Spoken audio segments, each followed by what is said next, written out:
Hello everyone, welcome back to Stud Eye. Today we are going to discuss about the ocular blood supply, or how the blood is supplied to the ocular structures, and what is the arterial system, or how the blood moves from heart to the eye, and what are the main parts of the blood supply. So before moving into the ocular blood supply, you should all know that the blood is supplied from the heart to all the body. So the basic structure from which the blood is supply to the other organs or to whole body is the heart pumps the blood to all parts of the body. So there are two parts or two structures or vessels by which the blood is supplied to the whole body and to all the organs of the body. So one is the artery while other is the vein. So the artery, the how you can remember that what is the function or what blood or what type of blood artery carries, or what is the function of the artery, and how what is the function of the vein, and how blood is traveled from the vein. So you can remember it in a way that artery starts with A, and A stands from away. So artery carries the blood which will take the blood away from the heart. If the blood is moving away from the heart, it is moving to the whole body towards the organs of the body. So arteries carry the blood from heart to all the body parts, and here in this case the artery will carry the blood towards the eye. And V, you can remember it from the sound of V. V means we can be referred to two words because V and V sound is same. So vein carries the blood towards the heart. So here it will take the blood toward the heart. If the blood is moving away from the heart, it means it is a cleaned blood which is going to be supplied, or which is moving to the other part of the eye so that they can get the nourishment. So the arteries carry the oxygenated blood while the vein carry the deoxygenated blood, which needs to be filtered out again, and that is why it moves towards the heart so that the blood may be refiltered and it can again move to the other parts of the body. As we are talking about ocular blood supply, so what are the structures of the eye? So we have retina, choroid, sclera, iris, ciliary body, conjunctiva, cornea, and lens as well. But you should remember this thing, that cornea and lens are the avascular structure and they don't have any blood vessel or any blood supply. Rather, they get nourishment from the aqueous and from the vitreous.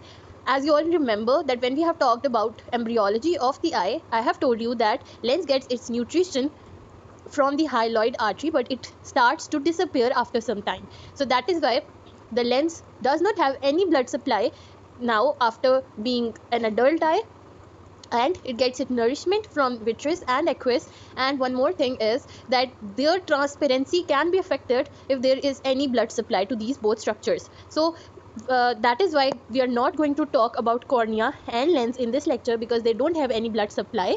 So we are going to focus at how these structures, retina, choroid, sclera, iris, and ciliary body, as well as the conjunctiva, gets the blood supply from the heart.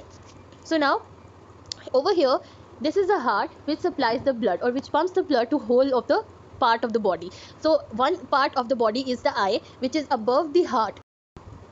So over here, the internal carotid artery arises from the heart and will move upward in the upward direction and will be divided into the further branches. And one of the branch of internal carotid artery is the ophthalmic artery, which will move towards the eye in order to supply the blood to the eye. Now, when we are talking about ophthalmic artery, this ophthalmic artery is further divided into the three other arteries or three sub branches, one of which is the central retinal artery. So how it is going on? From heart, an artery arises, which is the internal carotid artery. Internal carotid artery divides into the branch which is the ophthalmic artery. There are a lot of other branches, but one is the ophthalmic artery which will supply the eye.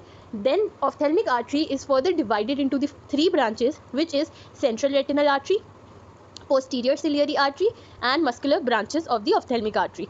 Now central retinal artery is one artery which will supply the eye. Posterior ciliary artery is divided into the two, which is short posterior ciliary artery and long posterior ciliary artery. So these two will also supply the eye.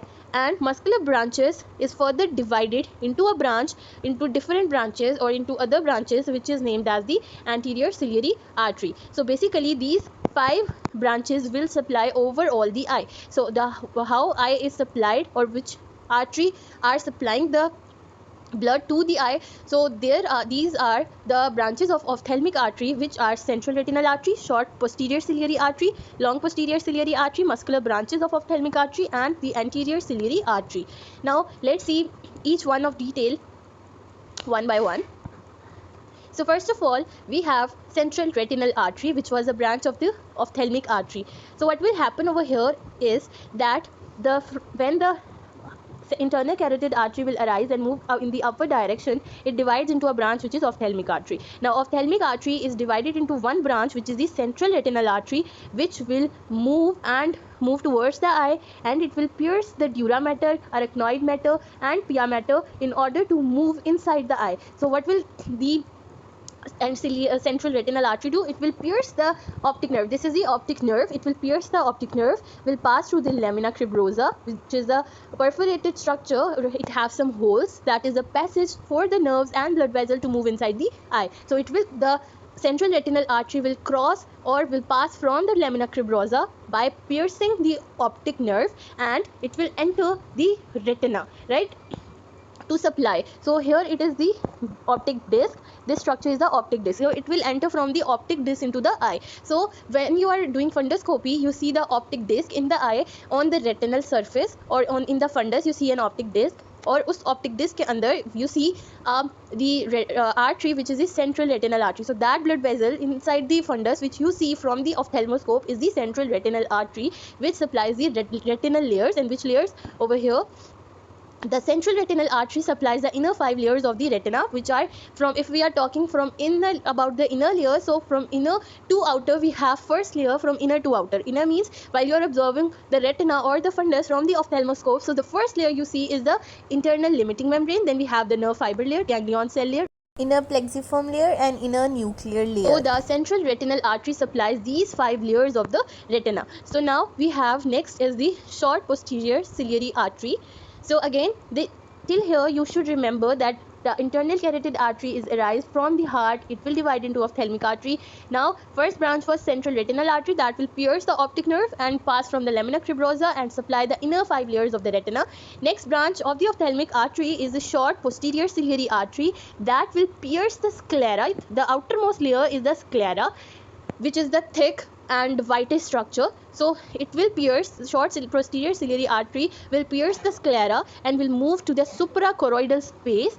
There is a space between sclera and choroid, which is known as suprachoroidal space. The short posterior ciliary artery will pierce the sclera and will move in the suprachoroidal space and will go towards the ciliary body or the intermediate uvea, that is choroid and ciliary body, and it will supply to the some part of the ciliary body, which is specifically the ciliary processes, some part of the choroid, and as well as the outer 5 layers of the retina is supplied by the short posterior ciliary artery. So over here, short posterior ciliary artery will supply the blood to the ciliary processes, choroid, and outer 5 layers of the retina, which will include the layers of outer plexiform layer, outer nuclear layer, then photoreceptor layer, external limiting membrane layer, and the retinal pigmented epithelium layer.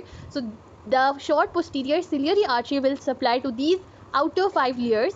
So again, when you are observing the retina or the fundus from the ophthalmoscope, so first layer you see is the internal limiting membrane, then we have the ganglion cell layer, then nerve fiber layer, then we have the ganglion cell layer, then we have inner plexiform layer, inner nuclear layer, outer plexiform layer, outer nuclear layer, then we have photoreceptor layer, external limiting membrane, and the RPE. So inner 5 layers are supplied by the central retinal artery, while outer 5 layers are supplied by the short posterior ciliary artery.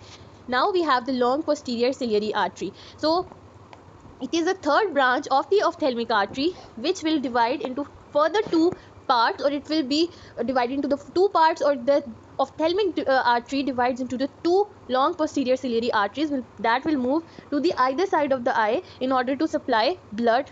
Now here you can see that this is the iris, pupil, and these 2 lines. So these 2 lines are the long posterior ciliary artery. So in each eye we have 2 long posterior ciliary arteries that will supply the eye specific structures. Which structures we will see it. So over here what happens that there are 2 long posterior ciliary artery that will move to the either sides, and near the optic nerve it will again pierce the sclera from both the sides, or both the posterior ciliary arteries will pierce the sclera.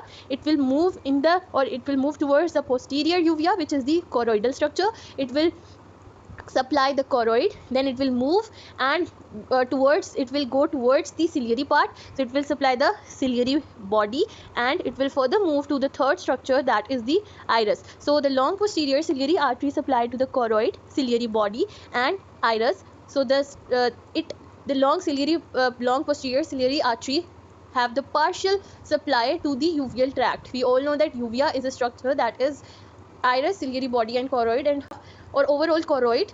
Ciliary processes is supplied by short posterior ciliary artery, but the other part of the ciliary body is supplied by the long posterior ciliary artery. So the partial supply to the uveal tract is by the long posterior ciliary artery. And why it is long? Because it has a long route, right?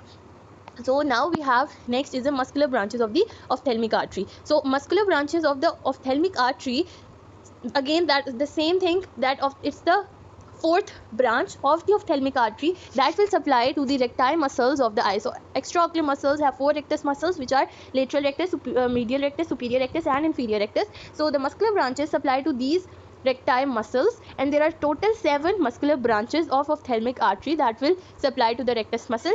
Only all these branches, how they are going to supply? 2 branches of muscular branch will be supplying to inferior rectus, 2 will be supplying to superior, 2 branches are supplying to medial rectus, and one branch will supply to the lateral rectus. So overall in each eye we have 7 muscular branches that will supply to the 4 recti muscle, 2 branches of medial rectus, 2 branches of superior and 2 branches of inferior rectus. Only 1 branch supplies to the lateral rectus. So over here the ophthalmic artery has the other branch, which is a muscular branch, that are total 7 branches. Here is the superior rectus, here is the lateral rectus, this is the medial rectus, and over here is the inferior rectus. So 2 branches are supplying inferior rectus, 2 are supplying to the medial rectus, 2 are supplying to superior rectus, while over here this one is moving to the other side, so 1 is supplying to the lateral rectus. So there are total 7 branches, muscular branches. Now what will happen? These branches will supply to recti muscle and will further pierce these muscles. These branches will pierce the muscles and move towards the sclera. Now after this piercing, it is the muscular branches are further divided into sub branch, which is known as the anterior ciliary artery. So the muscular branches were first supplying to the recti muscles. When they are supplying to the recti muscles, they will further pierce the muscles and move toward the sclera. Now while they will be piercing the muscle, what will happen? They are divided into the further branches, which are known as the anterior ciliary artery. There are total 7 branches of anterior ciliary artery that will supply to sclera, conjunctiva and some part of the iris, right? So overall this was the blood supply of the eye. Now this is a short, or it's a flow chart just for your remembrance or your ease, that how you can remember the total blood supply of the eye. So from heart the artery arises, which is internal carotid artery. From internal carotid artery blood moves to the ophthalmic artery, which is the branch of internal carotid artery. From ophthalmic artery there are further branches, further 1, 2, 3 and 4 branches which will supply the eye. The central retinal artery supplies the inner 5 layer of retina, while short posterior ciliary artery supplies to the outer 5 layer of retina, choroid and ciliary processes. Long posterior ciliary artery supplies to choroid, ciliary body and iris, and muscular branch supplies to the recti muscle. They further subdivide after piercing into the muscle into the anterior ciliary artery, and this anterior ciliary artery will supply to sclera, conjunctiva and iris. So this was all about ocular blood supply. In case of any query, you can comment in comment section, and don't forget to share it with your fellows. Thank you so much.